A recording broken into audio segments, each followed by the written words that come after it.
Daddy Michael, mind yourself. If you talk to my mommy anyhow, you go collect. Yeah, man. I will do it too. Giraffe. Where? I'm coming there now.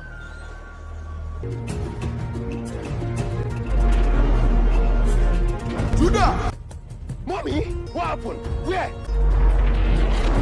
Judah! Eh? Mommy, ke? I dey come. Judah! Hello, last born. Why you dey disturb me now? Judah! Mommy, I can't see you. Man, I will come outside now. Me and my brother, we just won't follow you talk.